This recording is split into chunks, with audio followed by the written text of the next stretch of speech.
Bonjour, merci de nous rejoindre dans cette vidéo d'interview Oser être soi. Bienvenue à vous sur cette chaîne Empowerment Sensible pour vous inspirer, vous, hommes et femmes hypersensibles, et vous aider à cheminer un peu plus pour bien vivre, mieux vivre, vous épanouir avec votre haute sensibilité. Je suis très heureuse d'accueillir mon invité du jour. Bonjour Aurélie. Bonjour Lydia, quelle belle présentation, c'est beau, c'est tout fleuri, c'est frais, c'est Et c'est merci magique. d'avoir accepté d'être là avec moi. Oui, avec joie. Je vais te présenter et ensuite, si tu veux, tu rajouteras bien sûr et tout au long de l'interview, eh bien, tu pourras aussi dire, voilà, comment tu vois les choses, comment tu les vis et ce que tu as envie de transmettre, voilà. Hein. Avec plaisir, je t'en prie. Voilà. Donc, Aurélie, tu habites à Marseille. Tu es maman de 2 fils adorables. Et c'est comme ça que tu le dis, et donc j'aime bien aussi dire les mots que Important. tu m'as transmis. Tu as dans ta vie sentimentale un certain nombre, voilà, vécu un certain nombre de choses. Je ne dirai pas tout, mais après, si tu en parler, On tu le n'aura diras. pas le temps. Voilà, tu as une vie très dense, j'allais dire, très complète aussi, très résiliente. C'est le mot qui me vient par rapport à tout ton parcours, à la fois familial, sentimental, personnel, et aussi par rapport au niveau professionnel. Aujourd'hui, tu te nommes à la fois psy, à la fois coach, à la fois médium et guérisseuse, et tu te nommes empathologue. Donc, suite à un long retour, je dirais, de vie, après une opération, après un grand parcours pour te connaître, pour, tu le dis avec ces mots-là, devoir rester en vie, en fait. Devant cette peur de remourir aussi, qui te quittait plus à un moment donné. Voilà. Et tu découvres cette haute sensibilité, cette hypersensibilité, ce haut potentiel sensible, comme on dit. Et là, tu découvres dans la foulée, effectivement, plein de dons, hein, qui fait qu'aujourd'hui, effectivement, tu as toutes ces casquettes-là, en fait, de clairsentience, de clairaudience, oui, clairaudience, c'est ça, voilà. Donc là, c'est aussi issu de ta famille. Et Et donc, tu clairvoyance. accompagnes professionnellement des personnes au niveau identitaire et au niveau mission de vie. Voilà, au niveau de l'estime, de la confiance en elle, au niveau du pardon, de l'amour inconditionnel. Et tu as créé une méthode dont tu pourras reparler, hein, qui s'appelle la restructuration cognitive, pardon, je bafouille, Oui, c'est sans un long problème. mot. Oui. Ben, j'ai Voilà, essayé de trouver quelque chose qui pouvait correspondre. C'est un mot qui existe déjà, hein, je ne l'ai pas inventé par contre, oui, oui, mais c'est mais quand même ta méthode, donc voilà. voilà. Mais la méthode qui constitue ces deux mots, oui, c'est bien moi qui l'ai créé, et ça, sans aucun doute, oui. Voilà qui tu es en quelques mots, parce que c'est vrai que tu as un long parcours et en même temps, je trouve qu'on vit dans l'instant présent. Hein. Vous êtes avec nous dans l'instant présent, là. Et c'est vraiment chouette de... nous ne sommes tout sauf des étiquettes. Et nous sommes effectivement un passé et déjà on construit l'avenir, mais essentiellement dans ce présent-là. Donc aujourd'hui, c'est comme ça qu'effectivement je te présente, mais est-ce que tu veux rajouter ou voilà, quelque chose que j'aurais omis, si tu veux, qui est important là pour démarrer? Déjà, avant toute chose, je voudrais te remercier parce que pour moi, c'est un honneur et un grand privilège que de pouvoir m'exprimer. Mmh. C'est pas quelque chose que je vais forcément accepter avec tout le monde. J'ai besoin de ressentir les personnes Mmh. parce que je pense que notre temps et notre énergie sont précieuses et on a vraiment besoin de voilà, de se sentir bien au maximum. On est entouré de choses pas toujours évidentes et on a besoin d'être bien. Donc déjà, merci parce que j'ai beaucoup aimé ta présentation qui est faite avec beaucoup de sincérité, de finesse, de subtilité. Euh, j'ai vraiment aimé la manière dont tu m'as présenté. Ça m'a beaucoup touchée, ça m'a même émue euh, parce que je sens la manière appliquée que tu l'as faite. Donc mais déjà, merci. Euh, j'ai pas forcément envie de rajouter quoi que ce soit tellement que ça a été bien fait. J'ai juste envie de continuer avec toi cet échange. Voilà. Ah, merci Aurélie. Eh bien, on continue. Alors, pour démarrer, est-ce que tu saurais nous dire qu'est-ce qui, peut-être dans ta vie, avec ce long parcours que tu as, avec cette connaissance aussi intime, je dirais, de l'humain, parce que par ton parcours, par ta vie, c'est ce que j'ai senti, qu'aujourd'hui tu as une grande connaissance de l'humain, et tu as toujours envie de découvrir. Est-ce que tu peux dire, par rapport à ta haute sensibilité, plus particulièrement, qu'est-ce qui a été un peu le déclencheur de la compréhension de ce haut potentiel, de ce cadeau, en fait? Avant que ça devienne un cadeau, ça a plutôt été un handicap. Ça a été très compliqué. Il y a un avant et un après. Hein. Ah oui, oui, oui. On est d'accord. C'est très difficile, surtout quand tu sais pas que tu as tout ça. C'est surtout les réflexions des autres personnes. C'est te sentir complètement à part, en décalage, te sentir. Moi, en plus, j'ai eu une scolarité hyper chaotique, 2 6e, 2 5e, la moitié d'une 4e. Mon père m'a dit, écoute, c'est pas pour toi, tu vas faire un CAP de peintre en bâtiment. D'accord. Bon, je l'ai eu, mais j'ai cru toute ma vie que j'étais un âne et que voilà, je n'osais pas avoir des conversations avec les personnes. Je me sentais absolument pas crédible. Je n'avais aucune connaissance générale, aucune culture. Ça a été vraiment très très difficile pour moi. Alors je misais ça sur le fait que c'est comme ça, que je suis bête et puis c'est tout. Alors à la place, j'ai essayé de compenser. Alors j'étais Aurélie qui était rigolote, Aurélie qui était fofolle, Aurélie qui était gentille, Aurélie qui était avenante, Aurélie qui essayait de combler autrement cette façon, voilà, qui était compliquée à vivre.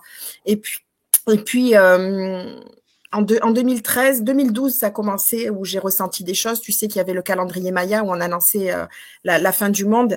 Et je sais pas pourquoi, mais j'étais tétanisée de cette fin du monde en fait. Moi, je me disais, mon Dieu, mais je vais mourir. Et je me suis pas trompée. J'ai été morte. Mais cette mort, en fait, m'a permis de renaître. Ça s'appelle un burn-out. Et sans elle, je ne serais pas là devant toi. Et je suis heureuse d'avoir souffert.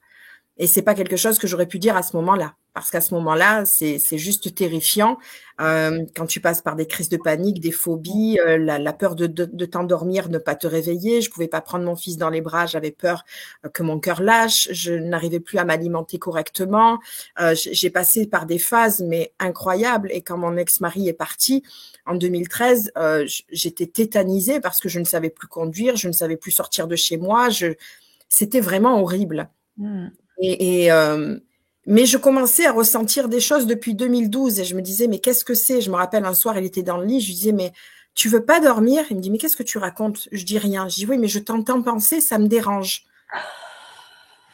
Non, mais je te jure. Et ça, c'est la première chose qui m'a marquée, c'est que je l'ai entendu penser, je le ressentais penser et je ressentais au niveau de ses énergies que ça collait pas. Mais moi, à ce moment-là, tout ça, j'avais pas compris à quoi ça correspondait. Et c'est au fur et à mesure, quand après il est parti, quand après, forcément, toutes ces choses-là m'ont mis dans un état pitoyable où je suis restée allongée pendant 3 jours où je n'arrive pas à me souvenir de comment j'ai pu me faire ma toilette ou aller même au WC. Je sais qu'on m'a forcé à m'alimenter. C'est une amie qui est montée parce qu'elle voyait que je répondais pas. Je me rappelle même pas comment mon petit est allé à l'école. Et elle m'a forcé à mettre à manger dans la bouche. Et là, elle a crié pour mes enfants. Et je me suis dit, il faut que je revienne pour eux. Mais ça a vraiment été que pour eux. Donc, je suis revenue pour eux. Ensuite, j'ai trouvé un autre emploi. J'y allais avec des crises de panique, des phobies. C'est là que j'ai sorti mon psoriasis. Enfin, c'était hyper compliqué. J'étais responsable d'antenne d'une société d'aide à domicile. Je voulais plus retourner dans la prévoyance où j'étais avant. Et puis là, 2015, de tête, 2015, je fais la connaissance de Charlotte Wills. Je pense que tu la connais. Oui, Charlotte Wills, ouais. Voilà. Et je sais pas pourquoi, mais on m'avait dit oui, mais toi, t'es trop sensible, t'es ci, t'es ça, machin. Et puis je cherche. Et puis je tombe sur elle, je l'appelle, on se fait une séance. Et elle me fait le test de comment elle s'appelle? Attends, ça va me revenir. Ah, d'Hélène Aron? Non. Non. Oh mon Dieu. Un autre test? C'est une dame, Hélène Aron. Oui, alors j'ai dit Hélène Aron, moi. Pardon, je l'ai pas entendu. Je l'ai mal prononcé, en fait. J'ai compris autre chose. Et donc, oui, effectivement, on fait le test et je découvre que je suis hypersensible. Et là, je me dis, waouh, c'est un truc incroyable. De là derrière, j'avais lu le livre un petit peu de Christelle Petit-Colin, Je pense trop, où là, je me suis effondrée en larmes. J'ai dit, mon Dieu, mais en fait, je suis normale, quoi. Sauf que je me suis dit, mais c'est pas possible. Mais alors, tu sais, tu as l'impression qu'en fait, tu n'as pas été dans la bonne vie jusque-là. Ouais. Tu te dis, mais pourquoi tout ça? Tu remets tout en question. C'est un tsunami de dingue. Et là, je me dis, mon Dieu, mais je préférais avoir des membres en moins que d'avoir ça, c'est pas possible. Parce que pour moi, je faisais le constat de ce que j'avais vécu, que ce soit au niveau amoureux, professionnel, tout ce que tu veux. Mais j'étais un boucan, quoi. Je tenais pas mes emplois, je supportais pas qu'on me donne un ordre ou une injustice quelconque. Je comprenais pas qu'on puisse pas faire les choses dans le cœur. Moi, j'étais un bisounours. Moi, tu vois, je pouvais aller voir mon responsable et lui dire, ah, vous êtes beau aujourd'hui. Mais parce que je suis comme ça, je suis, malgré ma maturité d'aujourd'hui, j'ai mon cœur d'enfant et pour moi, je ne changerai pour rien au monde. Je m'assume à 3000%. Je resterai ainsi. Et donc, suite à ça, je passe un test de QI que j'ai eu la chance d'avoir en cadeau. C'est une personne qui m'a dit, mais tu as déjà fait un test QI? Je dis, mais tu rigoles? J'ai dit, je suis un âne, arrête, je sais même pas où est la Dordogne. Enfin, genre, il me dit, mais ça n'a rien à voir. Je dis, mais non, mais il me dit, passe-le. Et j'ai dit, mais tu te rends compte ce que tu dis? J'ai dit, mais en plus, ça coûte un bras, j'ai plus rien, j'ai arrêté mon travail. Parce qu'en plus, j'ai demandé la rupture conventionnelle, je n'arrivais plus à suivre, j'avais trop de crises de panique, de phobie, je n'étais plus à ma place. Et en fait, il fallait que je m'arrête. Et de là, il me dit, je vais te l'offrir. Ma fille est psy, ça va lui faire 4 sous et moi, c'est mon cadeau pour toi. Je dis, mais pourquoi tu fais ça? Il me dit, écoute, si ceux qui peuvent aider les fous à changer le monde ne le font pas, à quoi ça sert d'avoir la possibilité de le faire si on ne le fait pas? Et du coup, j'ai fait passer ce test, sur 2 jours. C'était la Waze, tu sais, et je me dis, waouh. Alors, j'ai pas eu un QI de dingue, mais j'ai compris que j'étais philo-cognitif complexe. Enfin, ça, je l'ai compris après grâce à Fanny Nussbaum, puisqu'aujourd'hui, elle porte d'autres, et que j'adore cette personne. Je sais pas si tu la connais. Je la connais pas. Non, voilà. On a un autre nom aujourd'hui. C'est vrai que Claire Street parle de neuroatypie et puis effectivement différentes façons de penser. Ouais. Voilà. Alors, on a Christelle Petit-Colin qui parlait des suréfficients. On a Jeanne Saufachin qui parle des zèbres. Et moi, il y a Philo Cognitif. J'ai créé d'ailleurs le groupe sur Facebook qui a été donc sorti par Fanny Nussbaum, Olivier Rebol. Et c'est vraiment penser autrement. Tu vois, on parle pas d'intelligence supérieure ou de ci, de là. C'est vraiment un câblage neurologique qui est différent, en arborescence, avec voilà une multitude de pensées en même temps, tu vois. Et donc, quand je vois tout ça, je me dis, ah ouais. Donc, tu te dis, mon Dieu, mais c'est incroyable, qu'est-ce que je vais faire de ça? Donc, l'estime de soi commence à revenir. Mais je n'avais pas encore la sagesse d'aujourd'hui. J'en voulais quelque part à mes parents de ne pas avoir pu comprendre et cerner ce qu'il m'arrivait, de me faire un CAP de peintre. Alors, je veux bien, je suis bricoleuse, il n'y a pas de souci. Mais je me suis ah oui, peinture, vitrerie, revêtement. Mais maintenant, je fais même le carrelage, le parquet. Enfin, je fais tout. Mais c'est vrai que j'étais peinée d'avoir pensé que j'étais si bête toutes ces années. Et c'est comme ça, c'est ok. Avec le temps, j'ai appris plein de choses, j'ai fait des connaissances incroyables, notamment Robert Savoie, un grand conférencier québécois, dont j'ai organisé sa première conférence pour sa première tournée européenne. Je sais pas si tu le connais. Qui a pardonné le meurtrier de ses parents, qui a fait tout un tas de best-sellers. Il en est à 3600 conférences. Enfin, et c'est grâce à lui que j'ai compris l'importance du pardon, de couper cette espèce de lien que l'on a avec quelqu'un ou avec une situation, parce qu'on laisse toujours le pouvoir à l'autre. Sinon, ça veut pas dire je t'excuse de m'avoir violée, par exemple. Moi personnellement, même si j'ai vécu des abus sexuels, moraux et physiques, aujourd'hui, je remercie toutes ces personnes.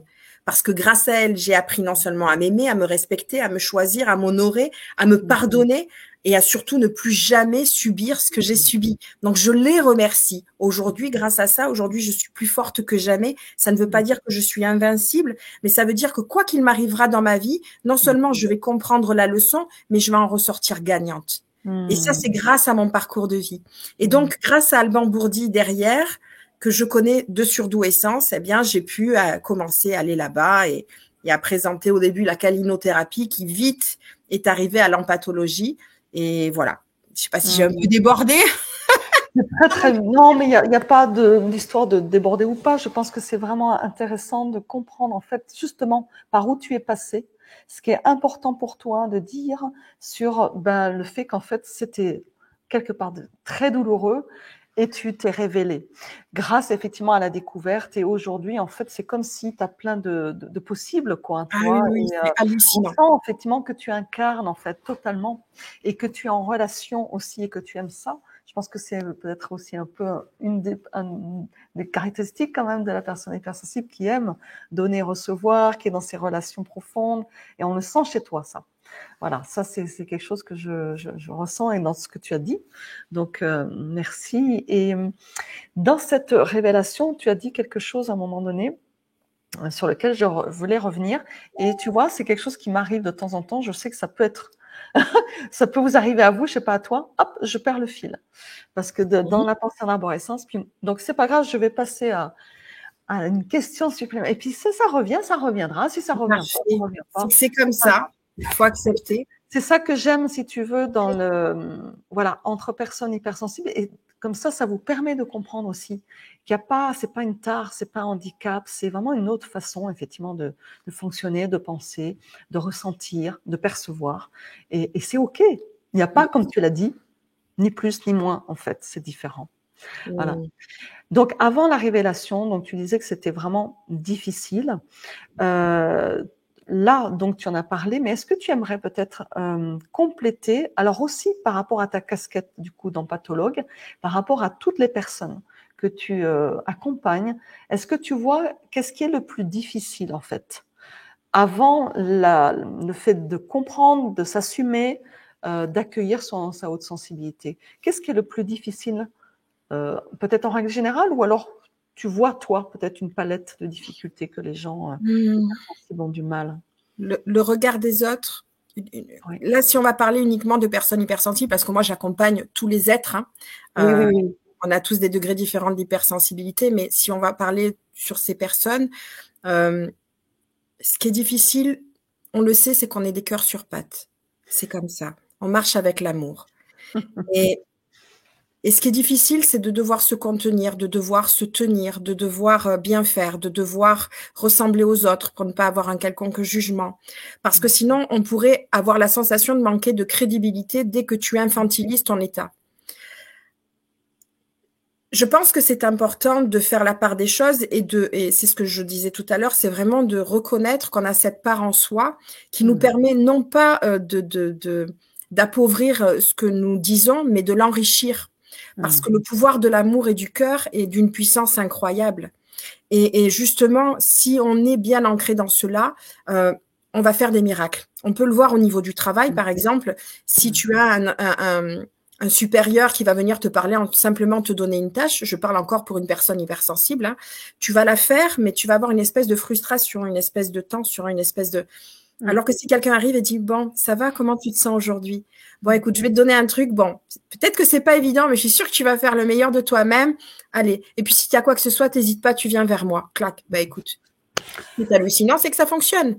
Moi, j'ai été aussi responsable de plateau quand j'ai travaillé dans la téléopération, etc. Donc, moi, j'ai vraiment quelque chose de très pédagogue. C'est pour ça aussi qu'avec les enfants, ça marche super bien.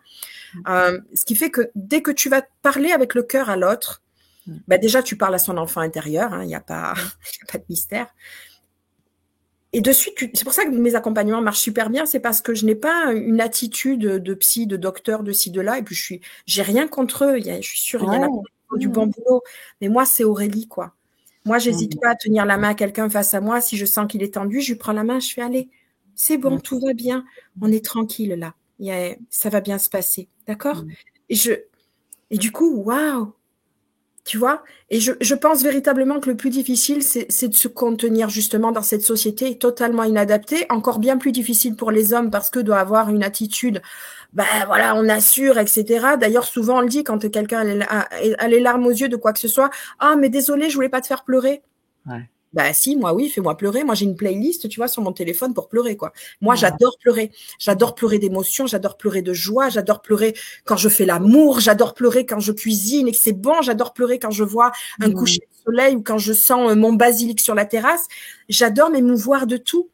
Et ce qui peut être compliqué, c'est d'avoir des personnes face à toi qui te coupent un peu l'herbe sous le pied par rapport à ça, où tu dois te contenir, tu vois, où tu as besoin de te lâcher. Donc, il y a des échappatoires, ça se passe par la musique, par des films, par tout un tas de trucs, où là, tu peux un peu te lâcher. Mais les gens le font, j'ai l'impression, de plus en plus, mais il y a encore énormément de retenue. Et je trouve ça dommage parce que qu'est-ce qu'il y a de plus beau que l'amour au monde ?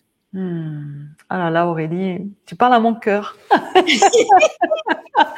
Et oui, je sens qu'en fait, tu parles de la vraie vie, tu vois, cette vivance, parce que on nous dit qu'on est intense. C'est un peu comme ça qu'on dit dans le Oui. câblage, effectivement, des hypersensibles, cette intensité, effectivement.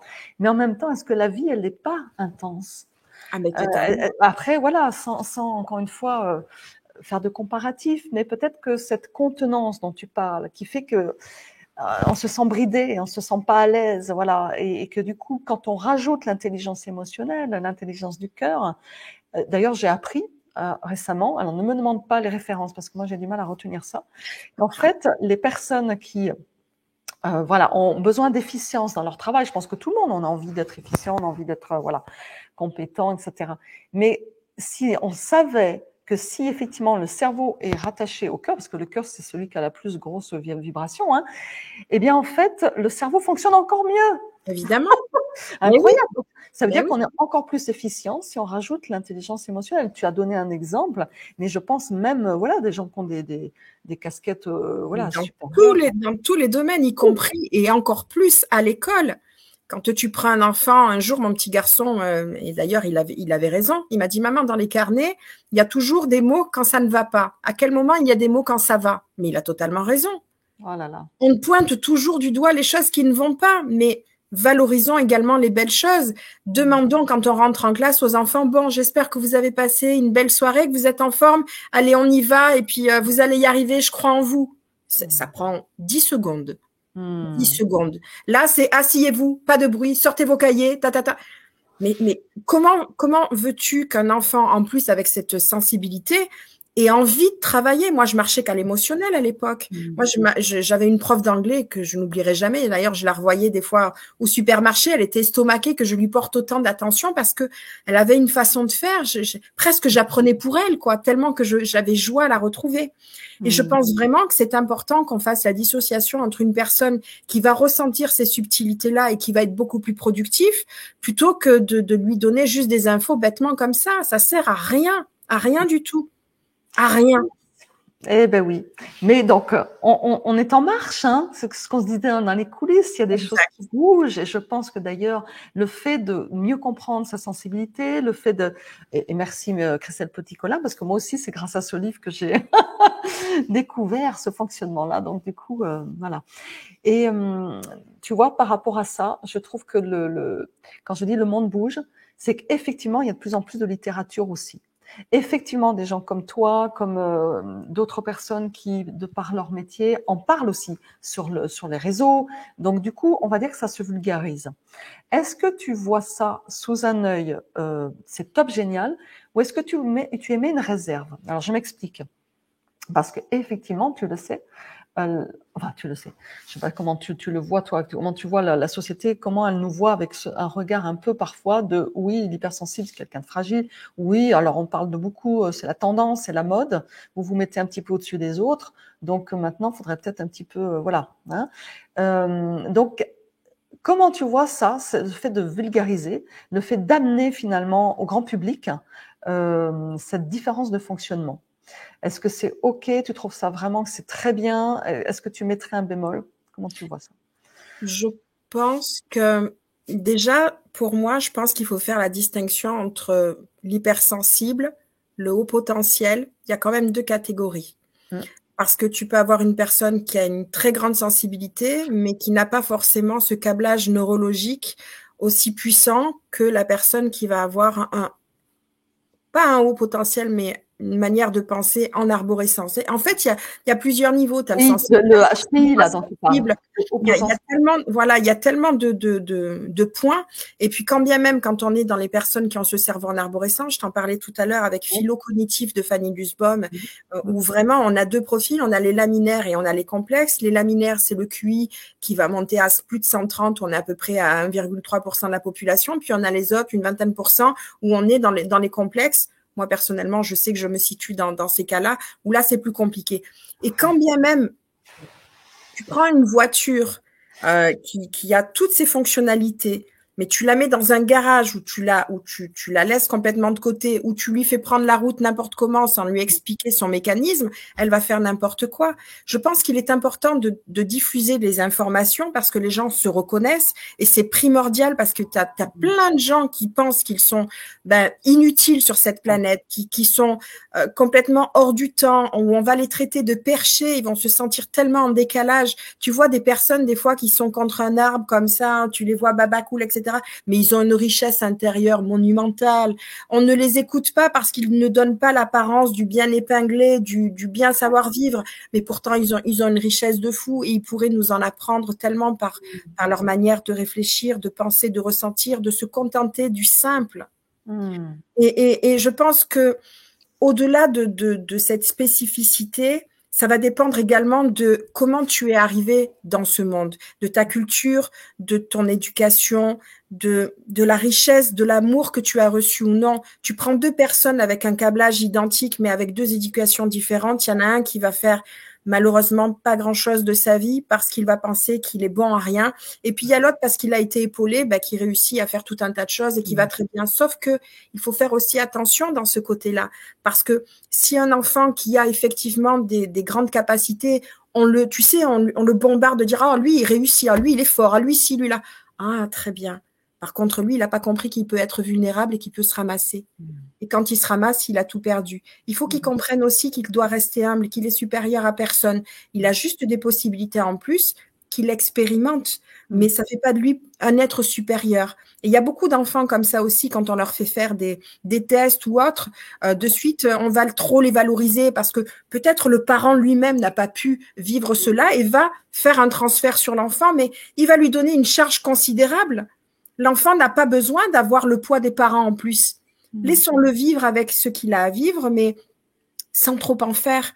En fait, il faut essayer de trouver un équilibre, c'est-à-dire tu as des capacités, tu as des possibilités, tu as une différence par rapport à une certaine population, c'est évident. Par contre, ça fait de toi malgré tout un être unique comme tout le monde et tu peux faire quelque chose avec ça. Qu'est-ce que tu décides de faire? C'est comme on voit dans les écoles, tu sais, lui il est troisième, lui il est deuxième, il est premier. Mais toutes ces choses-là, pour moi, me dépassent et ça ne devrait même pas exister, ce genre de truc, parce que c'est comme tu sais, quand on dit on a fait attends, je vais retrouver le mot, des enquêtes, etc. On se base sur 100 personnes, mais c'est même pas la totalité, ça veut rien dire. Moi je suis passée troisième, mais troisième par rapport à qui? Oui, mais je voulais être meilleure, mais meilleure que qui? Meilleure que lui. Mon chéri, je le dis à mon fils, est-ce que tu penses que tu as été le meilleur de toi-même? Est-ce que tu as fait de ton mieux? Oui. Alors pour moi, tu es arrivé le premier. Tu comprends ce que je veux dire? Parce que bien sûr, ça résonne. Tellement se comparer. On nous apprend que ça depuis toujours, se comparer. Quand on voit des gens qui présentent des choses, etc., ils sont toujours bien maquillés. Moi, des fois, je fais des posts, je suis en robe de chambre le dimanche, pas maquillée, rien du tout. Et je parle comme ça. Et des fois, je peux aller jusqu'à 4000 vues. Les gens, ils aiment ça. Ils aiment voir qu'il n'y a pas de faux semblants, qu'il n'y a pas de... Donc, les informations, les transmettre sur des plateaux, sur des conférences, comme nous faisons là grâce à toi, oui, c'est hyper important. Mais il est hyper important de dire que ce n'est pas pour se montrer, c'est pour dire, écoutez, on vit tous ensemble, comprenons-nous tous. Aimons-nous, aidons-nous, élevons-nous ensemble. J'ai plus de sensibilité que toi. Tiens, je t'en donne un peu. Toi, t'as un peu plus t'es un peu plus ancré. Ok, là, ça me fait du bien parce que je m'éparpillais un peu. Et on s'équilibre ensemble. Et on ne porte pas de jugement sur l'autre parce que non seulement on connaît pas sa vie, son parcours, ce qu'il a enduré, ce qu'il traverse encore aujourd'hui. On reste, juste à sa place et on essaye d'être le plus sage possible. Mais pour faire ça, il faut faire un cheminement. Il faut travailler sur soi. Moi, le discours que j'ai aujourd'hui, il y a 5 ans en arrière, je l'avais pas. Tu vois, et c'est grâce à mes petites épreuves, grâce à mes lectures, grâce à mes belles rencontres, je t'en ai parlé un peu tout à l'heure, grâce à, tu vois, même celle-ci avec toi, grâce à tout ça, on arrive à avancer et à pouvoir tenir ce genre de discours. Tu es émouvante. Ça m'émeut tout ce que tu dis, parce que du coup, dans ma question, tu vois, il y a aussi, moi j'ai évidemment une réponse. à cette question-là, mais c'est parce que du coup, je le vois en fait aujourd'hui, ce qui se passe aussi, et je sens qu'il y a beaucoup de mentalisation, et que du coup, ça peut prendre le travers qu'il ne faudrait pas. Donc oui, distiller des infos, distiller un message, clarifier, parce qu'en fait, plus on est au clair, plus effectivement on comprend ce qui se passe, et on peut après être acteur, hein, bien sûr, mais en même temps toujours accrocher à cette histoire de cœur, parce que pour moi, l'un ne va pas sans l'autre. Et ton message est très puissant, le fait de finalement, on a tous notre place, on a tous notre unicité. Moi, j'ai cette image, si tu veux, de l'arc-en-ciel. Un arc-en-ciel ne peut pas exister s'il n'y a pas toutes les couleurs, en fait. C'est pas possible, en fait, en réalité. Ben oui, bien sûr. Donc, on a tous notre utilité. Et en plus, comme tu disais, moi, je suis plus sensible, et on s'apporte mutuellement. Moi, je crois énormément à cette histoire-là. Donc, ok. Donc, comprenons, diagnostiquons des choses, tout ça, mais sans en faire, parce que ça ne va pas résoudre non plus d'être diagnostiqué, hein. Ça va pas résoudre, entre guillemets, le fait de vivre, en fait, hein. C'est autre chose, hein. Donc, ça, un état des lieux, c'est comme une cartographie, mais après, vivre, c'est autre chose. Donc, j'entends, en fait, et j'aime beaucoup ce que tu dis aussi, des analogies, en fait, que tu donnes là, sur cette façon et ô combien ça me parle, moi qui étais enseignante et chef d'établissement, c'est quoi ta grille, en fait, de comparaison, c'est quoi ta valeur, voilà, c'est quoi ta perception, c'est comment tu te situes, quoi. Et donc, du coup, c'est un rééquilibrage aussi, et c'est beau, en fait, de comprendre que peut-être par justement votre compréhension de l'hypersensibilité, de ce merveilleux cadeau, on va en parler un peu plus là d'ailleurs du cadeau, que derrière il y a peut-être une autre façon de voir la vie et de vous situer dans cette vie, en fait. C'est ce que j'ai compris en tout cas de ton message. C'est bien résumé. Alors, quel est le cadeau caché pour toi, en fait, de cette haute sensibilité aujourd'hui? Évidemment, je t'aurais peut-être posé la question il y a quelques années, tu m'as dit, mais aujourd'hui, c'est quoi, Aurélie? Je pense véritablement que nous avons tous une mission sur Terre. Nous avons tous des facultés, des possibilités, et que si on sort du schéma que l'on a voulu nous faire prendre et qu'on apprenne surtout qui nous sommes véritablement, on peut exceller dans ce domaine. Évidemment, on a tendance à avoir une multitude de palettes et on a tendance aussi souvent à commencer les choses, à pas forcément les terminer. Et on a tendance à se dire que si on est ainsi, c'est que on procrastine ou que ci ou que là, et on se balance des pierres. Alors que il faut simplement accepter que on est comme un petit enfant qui voit quelque chose, il s'émerveille, il y va, il y goûte et oh mais tu as vu, il y a encore ça, et comme dans, tu vois, une espèce de foire, et en fait on a envie de goûter à tout et c'est trop bon, et après tout, il n'y a pas de règle. L'essentiel, c'est d'être bien avec ce qui vibre en nous à cet instant. Et de toutes les manières, même si on ne termine pas cette chose-là, qu'on part sur autre chose, on y reviendra si on doit y revenir. Tout est juste et tout est parfait. Mais je pense véritablement que ce cadeau est fait pour nous permettre de sortir en nous cette palette et de tout mettre en œuvre pour y accéder. Le plus difficile, c'est la confiance en soi quand on est ainsi, parce que justement, on ne termine pas forcément. On nous pointe du doigt qu'on ne va pas aller au bout des choses, qu'on s'éparpille, etc. Donc, du coup, on est en retrait, on hésite, on fait pas trop, on sort pas trop de sa zone. Alors moi, je l'appelle pas la zone de confort parce qu'elle a rien de confortable, mais on ne sort pas trop de sa zone. Tandis que si tu te dis, ok, je m'assume, je suis comme ça, j'ai envie de faire ça. Tu vois, ce soir, je fais un live tous les mercredis à 21h. La dernière fois, ça a fonctionné moyen, la fois d'avant très bien, puis je me dis, je verrai ce qui se passera.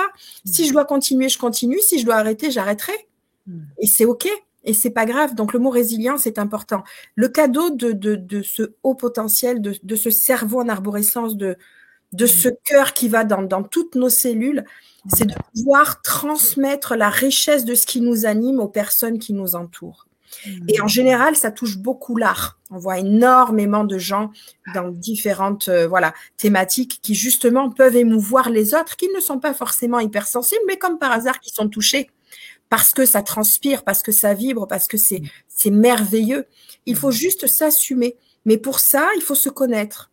Et c'est pour ça que dans mes accompagnements, je permets aux personnes d'enlever les étiquettes, les fausses croyances, les pensées limitantes. Parce que, par exemple, un parent peut très bien dire, ah ben toi, ta religion c'est ça, toi, t'es superstitieux, toi, tu vas faire l'avocat, toi, tu vas faire... Ok, puis tu arrives à un moment donné de ta vie, tu te dis, mais ben non, je suis pas à ma place là, mais c'est pas moi. Alors ça peut se voir comment? Par une maladie, par un décès, par une perte, un trauma, peu importe. On dit, mais ça va pas du tout. Là, le temps qui me reste à vivre, c'est bon quoi. J'ai envie d'être bien. Et comme par hasard, on s'éveille à ce moment-là. Tiens, c'est étonnant. Eh bien, tu vois, je pense que c'est important. On devrait tous faire un petit bilan sur sa vie à un moment donné. En général, la quarantaine, ça marche bien. Et c'est ok. Qu'est-ce que je fais là maintenant? Est-ce que tout ça, c'était pour moi ou pas? Et quand on découvre justement cette richesse intérieure qui est l'hypersensibilité, le haut potentiel, ou même si on ne l'est pas, nous sommes un être merveilleux de toutes les manières. On a tous de la puissance et de l'amour en soi.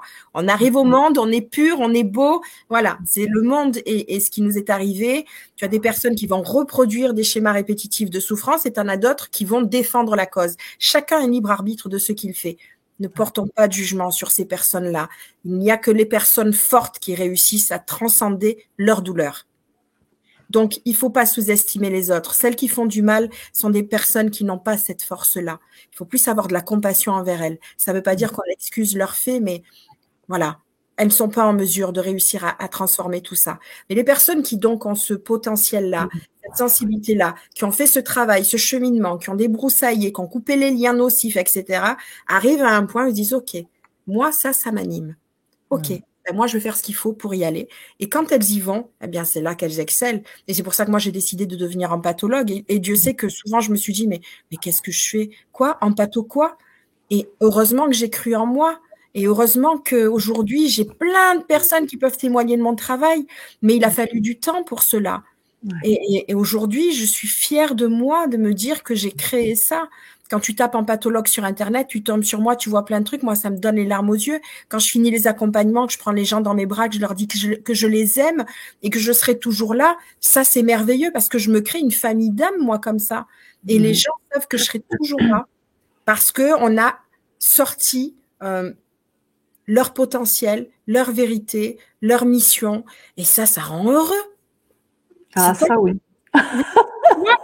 D'aider les personnes à être libres, hein, aussi, j'entends, derrière, et heureuses de choisir la vie qu'elles ont envie de vivre, quoi.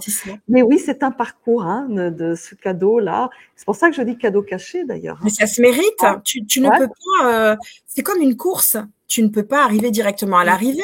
Et puis, tu ne pourras jamais autant apprécier l'arrivée si tu n'as pas eu toutes ces embûches, toutes ces fois où tu te relèves, où tu saignes aux genoux, mais tu n'en peux plus, tu peux pleurer de rage, de te dire non, mais j'y vais. C'est comme si tu montes en haut d'une montagne. Quand tu as terminé, mais quelle satisfaction de voir ce que tu as fait. Si on t'avait déjà déposé au sommet, qu'est-ce que tu as comme satisfaction? Bah, pas oui, alors, tu sais, j'ai un peu plus conscientisé que derrière la colère et la rage, il y a une force de vie de ouf, quoi, tu vois. Donc, en fait, tant que tu l'as pas expérimenté quelque part, tu peux pas savoir comment la vie est puissante aussi, tu vois. Complètement. Ça, je pense que dans ton expérience, tu as dû le vivre, ça aussi, hein. Donc, oui, complètement. Dans cette expérience de mourir, de remourir, enfin, non, je ne veux plus. Donc, du coup, voilà, maintenant, la force, je la mets effectivement dans la puissance de vie, dans cette, le fait d'être acteur, comme je dis, d'être actrice de sa vie, quoi. Pardon. Il y a quelque chose qui me vient avec le mot mourir que je voulais te partager, c'est que moi-même, l'ayant vécu, ça m'est arrivé d'avoir des personnes qui me disent j'ai déjà eu des pensées suicidaires. Tu sais quelle est ma réponse à ça? Dis-moi. C'est merveilleux. Tu sais pourquoi? Parce que, en fait, ils veulent mourir de ce qu'ils ont toujours été. Ils veulent mourir de ce qu'ils ne veulent plus être. Ah, oui. Et ça, c'est merveilleux. C'est une prise de conscience. Ouais. Parce que quelqu'un qui veut véritablement mourir physiquement le fait. Il va pas dire j'ai envie de mourir. Quand on dit cela, c'est qu'on ne veut plus être ce que nous avons déjà été. Et ça, c'est un cadeau. Et ça veut dire, OK, bah alors on va s'occuper de cette partie-là qui n'a plus lieu d'être. On va pas la faire mourir de manière, c'était horrible, j'ai été ci, j'étais ça. Non, on va l'accompagner, tu sais, un peu comme Avatar quand on change le corps, etc. On va l'accompagner et la remercier de nous avoir amenés là. C'est grâce à toute cette souffrance-là que nous en sommes là aujourd'hui qu'on va pouvoir véritablement renaître. Donc, on va la remercier et on va la laisser là où elle est. C'est terminé. On la pose. Et donc, grâce à ce que je fais dans mes accompagnements, je permets de faire cet exercice-là aussi. Ah, j'adore. C'est vraiment remettre en fait. Enfin, moi, je le sens de plus en plus hein, dans notre société, remettre le sens et la valeur des cycles. C'est Tu ça. vois, parce que finalement, quand tu regardes dans la nature, il y en a tout le temps, finalement, des cycles de mort et de renaissance. Et c'est comme si nous, on avait figé des choses et que donc tout est catastrophique, effectivement, dès qu'on a une épreuve. Et peut-être à force de lutter, tu vois, de se rigidifier, on a des grosses épreuves aussi. Parce que du coup, on n'a pas été dans ce mouvement. C'est quelque chose que j'ai un peu plus conscience. Je sais pas si ça te parle. Ah, complètement. Et on revient à l'essentiel. On revient à notre état naturel. On revient à la source. On revient à son moi supérieur. On revient à son âme, à son être profond. On revient vraiment, voilà, en soi, là, dans le Exactement. cœur. Tout ce qu'on a vécu, on remercie en fait. Quand on réussit à être dans cet état, je te jure, la vie, elle est tellement, tellement différente. C'est merveilleux en fait. C'est merveilleux. Je pense que vous pouvez sentir ça. Parce que c'est pas si compliqué, mais il y a tout un petit job Il y a quand un même. travail à Voilà. faire. Il y a un énorme travail à faire. Il faut vraiment le prendre en considération. Oui, tu Il as y a raison de dire énorme. Moi, j'ai dit Non, petit, mais en mais fait, non, c'est énorme parce que tu as le poids de tes souffrances, le poids des souffrances de tes parents, de tes ancêtres, de tout ce qui t'entoure. C'est hyper lourd de faire un travail sur soi. Il faut pas le négliger. On peut pas dire oui, ça va pas être, ça va. Non, c'est pas facile. ouais.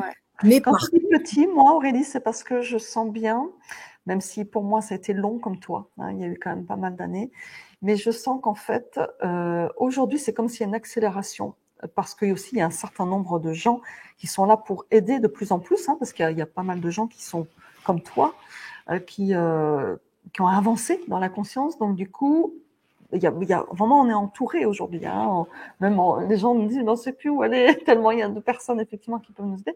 Mais c'est parce qu'il y a une accélération aussi, une envie justement de lâcher les vieux schémas, les vieux systèmes. Donc du coup, je pense que c'est le petit job entre guillemets. Quand je dis petit, en fait derrière il y a un vrai. Hein, mais ce petit ne veut pas dire qu'il n'y en a pas un. Pour moi, c'est des shifts en fait. C'est vraiment des changements et ça peut se faire rapidement aussi. je En fait, comprends. quand on est prêt. Voilà. En fait, je comprends ce que tu dis. Quand Tu vois ce tu que je veux dis, dire? Parce qu'en fait, tu peux faire des années de thérapie. ah, Moi, je l'ai un peu expérimenté, où finalement, je pense que j'étais pas prête, quelque part, à lâcher ces modes, ces anciens modes, et oui, je veux être actrice de ma vie. Oui, c'est moi qui ai la puissance, en fait. Finalement, je donnais ma puissance à d'autres. Tu vois ce que je veux dire? complètement. Je pense que le mot petit, en fait, tu voulais dire que ça, c'est la bascule. La Ouais. bascule peut être. Ouais. Voilà, la bascule, elle se fait en général dès que tu as pris conscience que tu veux t'occuper de toi. C'est tout petit ce truc-là. C'est là que tu comprends. Je te rejoins. Quand je parle des normes, c'est parce qu'effectivement, il y a quand même un long cheminement à faire qui est pas négligeable. Et quand moi, j'ai énormément, tu sais, de personnes, c'est fou, je sais pas comment ça se fait, mais on dirait que je suis le dernier recours, qui ont vu des psys, des thérapeutes, des magnétiseurs, des machins, des trucs. Et quand ils ont tout essayé pendant longtemps, même j'ai des personnes qui ont été en psychiatrie, j'ai connu des personnes avec camisole de force, des traitements lourds et tout.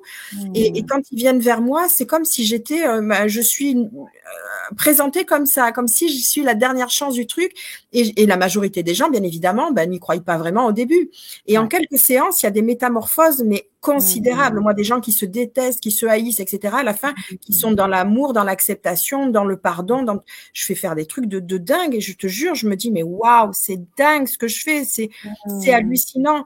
Et je pense que c'est primordial de faire ce chemin-là parce que effectivement, les consciences s'éveillent de plus en plus, notamment depuis la période qu'on a connue là pendant ces 2-3 ans qui était assez incroyable et qui surtout a été hyper bénéfique pour les personnes de manière à ce qu'elles se rendent compte dans quoi elles vivaient. Parce qu'avant, quand tu es pris, tu sais, par le feu de l'action, tu vas travailler, tu fais ci, tu fais ça, tu reviens, tu fais les courses, tu te couches, hop, tu fais pas gaffe, allez hop, le lendemain, on repart. Et puis t'attends ton petit week-end, t'attends ton petit jour férié, t'attends tes vacances pour être heureux. Et puis tu te fais des petits plaisirs, tu fais des achats, tu vas au resto, tu vas au ciné. Mais est-ce que tu es heureux dans ta vie? Est-ce que tu es heureux? Moi, le confinement, franchement, je l'ai bien vécu. J'étais tranquille avec Fiston. On a fait des trucs sympas. Moi, j'étais bien. J'admirais la nature, d'où j'étais. Alors, je dis pas que tout le monde a pu avoir ce privilège-là, mais tu peux toujours trouver du bonheur dans ce que tu as. On prend Mandela qui était en prison. Il a trouvé quoi au fond de lui?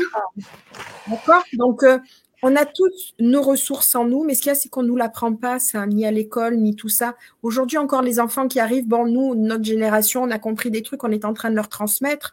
Mais moi, mon grand qui a 25 ans, je ne lui ai pas appris ce que j'apprends au petit aujourd'hui qui a 12 ans. C'est comme ça, on vit avec notre temps. Mais je pense que les enfants qui sont en train d'arriver sont hyper éveillés aussi et ils vont pouvoir, je pense, prendre le relais et je suis hyper confiante. L'amour est en train de planer de plus en plus. Il y a une dualité qui se forme qui est évidente, mais tous les travailleurs de lumière, j'appelle ça comme ça, sont là vraiment pour cheminer, pour rassembler, pour unir, pour voilà montrer que peu importe ce qui nous arrive, on s'arrange. Tu n'arrives pas, t'as pas de quoi finir ton mois, t'as des patates, t'as des pâtes. Fais venir des gens que tu aimes, tu verras comme il sera bon. Ou même si tu es seul avec toi, sois heureux de pouvoir t'alimenter, sois content de pouvoir te dire, OK, j'ai encore un toit sur ma tête, c'est rien, c'est provisoire, ça va aller. Il y a toujours moyen de rebondir et de rester positif, tout le temps. Ouais. Et surtout, plus tu vibres haut, plus tu émanes des fréquences et plus tu vas attirer à toi les choses qui vibrent. C'est comme si tu te lèves le matin et que tu es de mauvaise humeur, tu t'es fait mal et que tu dis, c'est une journée de merde, gagné, tu vas être exaucé. Oui, alors pour le coup, là aussi, c'est tout simple, mais c'est effectivement, quelle est ton intention? Oui, oh là là, ça me parle aussi. Est-ce que dans ton parcours, est-ce qu'il y a des personnes qui avaient cette vibration que à laquelle tu aspirais, comme des mentors un peu, comme peut-être même des héros, tu vois, non pas pour, tu vois, leur ressembler absolument, mais qui incarnaient des valeurs, qui incarnaient une énergie. Est-ce que tu en as, ouais? Oui, je peux te dire des personnes qui, en premier lieu, il y a Jésus, que j'aime profondément. Je ne parlerai pas de religion parce que même si j'ai tout fait, je parle pas de religion, je parle de Jésus et je peux pas l'expliquer. Pourtant, je l'ai pas vu physiquement, même s'il m'est arrivé des choses un petit peu incroyables. Mais pour parler des personnes qui sont sur Terre, que j'ai rencontrées, le premier est Alban Bourdi. Que j'aime énormément, qui a créé Surdou Essence et qui aujourd'hui est aussi à l'Observatoire de l'ultrasensibilité avec Christine, c'est ça? Oui, à l'Observatoire de la sensibilité avec Christine Scherning. Oui. Voilà, donc Alban, pour moi, c'est quelqu'un que j'aime énormément, qui représente la bonté incarnée. À l'époque, je l'appelais mon disque dur externe, parce qu'il est incroyable. J'aime énormément cet homme-là. J'oublierai pas que c'est lui qui m'a tendu la main, j'ai envie de dire, le premier concernant mon activité, tu vois, avec ce petit zèbre-là qui me quitte pas. Ensuite, il y a la personne qui m'a permis de faire mon test de QI, qui s'appelle Dominique, qui est juste extraordinaire et qui a vu en moi mon potentiel d'accompagnement, puisque je l'ai aidé également. Il avait perdu sa femme et ça a été très compliqué pour lui. Je l'ai accompagné dans ce cheminement pour ne plus avoir ce poids de culpabilité, puisqu'elle s'était malheureusement donné la mort. Il a énormément cru en moi, donc c'est quelqu'un que j'aime beaucoup et qui a été extrêmement bienveillant pour moi et encourageant. Et puis j'ai eu également Robert Savoie, qui est un conférencier québécois, qui est un grand coach, mentor international, que j'ai organisé sa venue en 2018 de tête, et j'ai eu l'honneur de le recevoir à la maison 2 jours. Et on m'a souvent comparé à lui en me disant, mais tu es sa version féminine, avec ce grand pouvoir de pardon et d'amour, du don de soi, d'acceptation, vulnérabilité, sensibilité. Il y a dernièrement Jacques Martel, qui me vient directement parce que, pareil, tu vois, il m'émeut, il me touche, je l'aime. Toutes les personnes que je t'ai énumérées, je les aime. Il m'a énormément touchée par rapport à tout ce qu'il m'a transmis, par rapport à ses encouragements, par rapport à ce qu'il dégage, qu'il émane, avec beaucoup d'humilité. Et puis, il y a toutes ces petites personnes, quand je dis petites, c'est comme ton petit de tout à l'heure. Toutes ces petites personnes qui traversent ta route, qui te font prendre conscience de tes propres travers. Tu vois, c'est avec émotion que je te le dis. Et c'est beau, vous voyez cette émotion-là, j'ai envie de vous inviter à la ressentir, à la vivre si vous la touchez, si vous la vibrez en vous, et à la reconnaître. Parce qu'il n'y a rien de plus beau au monde que de ressentir. Et je remercie toutes les petites personnes qui sont passées sur mon chemin, qui m'ont permis d'être qui je suis aujourd'hui. Parce que ça nous permet de nous remettre en question. Ça nous permet d'arrêter de vouloir toujours gonfler notre ego et de dire « Ah, mais c'est pas moi, c'est lui ». Il faut arrêter avec ça. Ce que l'autre reflète en nous, c'est une part de vérité. Je n'ai pas dit la vérité, c'est une part. Et il faut, avec subtilité, aller comprendre le message et se dire que toutes les rencontres que nous faisons, même les pires, sont bonnes pour nous. Elles ne sont pas là pour rien. Et donc, j'ai envie de remercier toutes les rencontres que j'ai faites dans mon existence, y compris la tienne. Et se dire que les gens que vous croisez dans la rue, regardez-les bien. Essayez même des fois de leur envoyer des « je t'aime » dans votre tête. Quand vous voyez que quelqu'un a une attitude pas sympathique, plutôt que de dire « c'est un gros connard », lui dire « je t'aime et je t'en veux pas. Ce que tu dois vivre, ça doit être super sympa pour toi. » Et je pense qu'à partir de là, on se sent en paix et ça fait du bien. Je pense qu'il n'y a pas de mots. Tu vois, parce que en fait, là, tu viens de dire que toute personne peut nous faire avancer, peut nous faire cheminer, peut nous faire ouvrir notre cœur. Encore plus, finalement. Encore plus. Toutes. Donc, les personnes qui vont te dire j'ai fait une mauvaise rencontre ou j'étais pas avec la bonne personne, non, tu devais le vivre, c'est très bien. C'est parfait. Tu as appris, avance et remercie. On va pas nous aimer là-dessus, mais au contraire, c'est ça qui est génial, c'est qu'en fait, ça nous fait modifier finalement aussi. J'ai envie de dire que quand la personne là va entendre ce que je viens de dire et que ça va lui éveiller quelque chose, ça va lui éveiller peut-être une certaine douleur par rapport à ce qu'elle a vécu, qu'elle note sur un cahier ce que ça lui évoque. Et c'est sur ça qu'il faudra bosser en fait. Tu comprends? Yes. Mais tout à fait, sachant qu'en fait, comme tu as dit, les autres ne sont que le déclencheur. Et donc, c'est intéressant d'aller écouter ce message, en fait. Si c'est pas quelqu'un, c'est votre corps. Il y aura plein de messages, en fait. Donc, du coup, et là, je trouve que l'hypersensible, en fait, c'est pas qu'il a plus de messages, c'est qu'il est un peu plus quelque part outillé pour normalement écouter les messages. À moins de se carrément protéger, d'avoir fermé, ça c'est possible aussi, d'avoir mis comme tu parlais de camisole tout à l'heure, de protection forte, c'est possible, mais c'est possible quand même de se rouvrir. Alors, comme tu as dit, il y a des moments, évidemment, c'est pas forcément confort parce que il y a aussi la douleur, on ressent tout, mais derrière la douleur, il y a la vie, quoi. Donc c'est ça le truc à comprendre, que c'est un merveilleux chemin en fait de rencontre avec soi, avec les autres, avec le monde, avec l'amour, quoi. Donc c'est ce qu'on vous souhaite. On arrive bientôt au terme de cette magnifique interview. Pour terminer, est-ce que tu aimerais nous dire aussi, toujours dans l'instant présent d'aujourd'hui, Aurélie d'aujourd'hui, qu'est-ce que tu dirais? Qu'est-ce que c'est oser être soi dans ta vie, avec ta haute sensibilité? C'est oser s'écouter quand on n'est pas forcément au top. C'est oser se poser sans avoir peur de ce que l'on va dire sur nous. C'est oser briller même si ça peut avoir la sensation d'éteindre certaines personnes. Elles sont maîtres d'éteindre leur lumière. Si elles voient trop de lumière face à elles, elles peuvent briller aussi en même temps. C'est oser simplement vibrer ce que nous incarnons. Et pour pouvoir l'incarner, il faut se connaître. Il faut aller à l'intérieur de soi. Je le répète, j'insiste. On ne peut pas être soi tant qu'on ne se connaît pas. Et pour pouvoir se connaître, il faut cheminer en soi pour pouvoir être persuadé que ce que nous avons aujourd'hui nous appartient réellement à nous, tu vois, et non pas ce qu'on nous a donné comme étiquette ou comme cadeau. Peut-être des parents veulent nous offrir tout un tas de choses en héritage. C'est merveilleux, mais c'est pas à nous, c'était pour eux. Donc, leur restituer, les remercier, mais dire voilà, je t'aime, mais ça, ce n'est pas pour moi. Mais je te remercie d'avoir voulu me le donner, mais ce n'est pas pour moi. Je ne peux pas briller cette chose-là que toi, tu n'as pas pu briller à ce moment-là.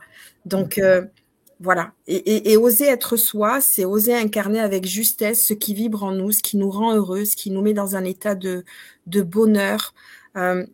c'est d'être touché par la moindre petite chose et dire ah ouais mais là je me sens bien. C'est oser être soi, c'est incarner ce qui vibre en nous. Voilà, vraiment. Waouh. Le mot incarner, déjà, je pense que pour vous, ça vous parle. Peut-être ça vous fait frémir aussi, parce que je sais, en tant qu'hypersensible, que c'est pas toujours simple. Voilà, d'aller dans l'incarnation.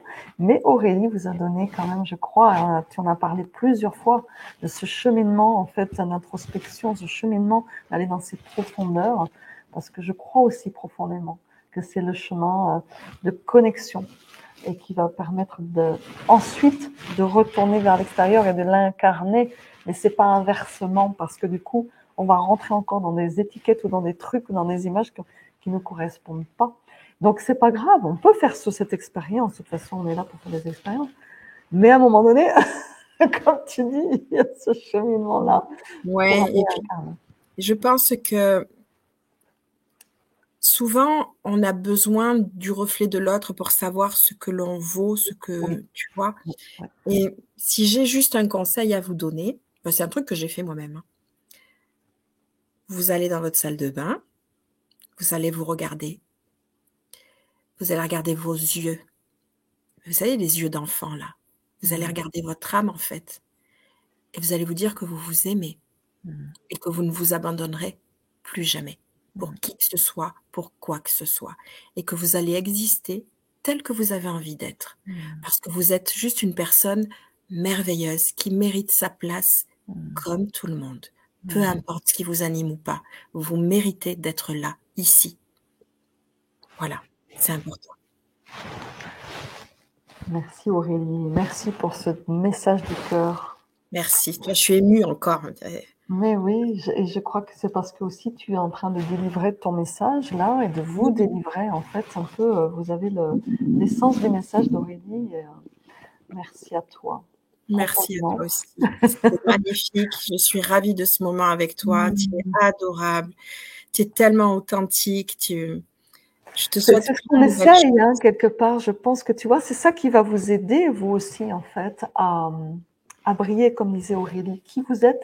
Et ça va pas enlever la brillance des autres. Bien au contraire.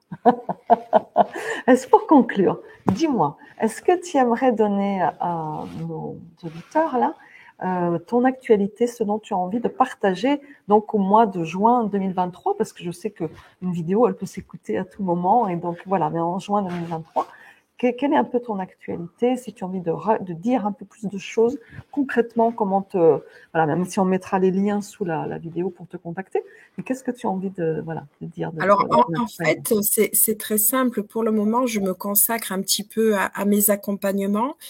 J'ai eu pas mal d'interviews, donc voilà, avec toi aujourd'hui. J'en ai eu une autre hier, donc voilà, j'ai quelques invitations comme ça. Rien encore de défini au niveau des dates. Il y a une conférence qui doit être. Voilà, en fait, il faut suivre mon site internet, hein, www.pathologue.fr, où en général dedans je marque actualité à venir. Sinon, tous les mercredis dès 21h sur mon compte, eh bien, je vous donne la parole. Rejoignez-moi, c'est-à-dire que je me mets en direct et peu importe qui est là, ben, je donne la parole à la personne qui a envie de parler, de délivrer un message, de laisser un message au monde. Il n'y a pas forcément une thématique bien précise. C'est une personne qui peut-être pas forcément habituée justement à ce genre de choses, mais qui justement a autant de valeur que tout le monde et qui a le droit aussi de s'exprimer et qui des fois peut révéler des choses merveilleuses. Donc voilà, tous les mercredis sur mon mur dès 21h. D'ailleurs, ce soir, voilà. On est mercredi là pour cette. Oui, pour le jour de l'interview, on est mercredi. Voilà. Et donc voilà, on peut me retrouver. Et puis je compte bien aussi à faire mon livre.